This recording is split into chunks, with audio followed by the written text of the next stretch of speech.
આમોદમાં 3.19 કરોડના ખર્ચે બની રહેલા એસટી ડેપો નવીનીકરણની કામગીરીમાં ખૂબ જ સારી. આમોદમાં હાલ 3.19 કરોડના ખર્ચે નવા એસટી ડેપોનું કામ ચાલી રહ્યું છે, જેમાં તકલાદી મટીરીયલ વાપરી કામગીરી કરવામાં આવતું હોવાનું ધ્યાન આવતા કોન્ટ્રાક્ટર પાસે એસ્ટિમેટની કોપી માંગતા કોન્ટ્રાક્ટર દ્વારા પૈસા લઈને વાત પૂરી કરવાનું કહેતા વિડીયો વાયરલ થતા એસટી ડેપોની કામગીરીની ગુણવત્તા સામે શંકાઓ જન્મી છે.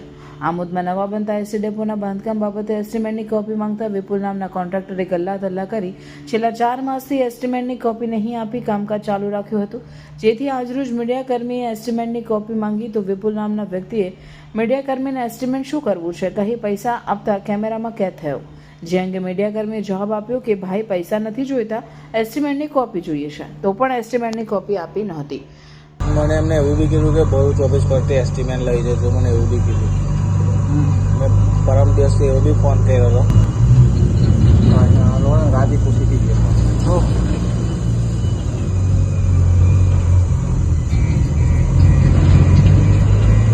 મારા પૈસા નહીં જોતા અને આ રહેવા દો ને તમે. આગળ તમે કોને પૈસા મને ખબર જ છે.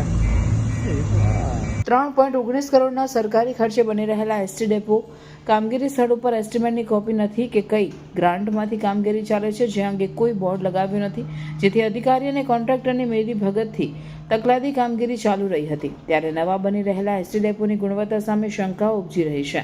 અત્રે ઉલ્લેખનીય છે કે ધારાસભ્ય ડી.કે. સ્વામીની રજૂઆતને પગલે રાજ્ય સરકાર દ્વારા આમોદ ખાતે નવો એસટી ડેપો બનાવવા માટે 3.19 કરોડની ફાળવણી કરાઈ હતી.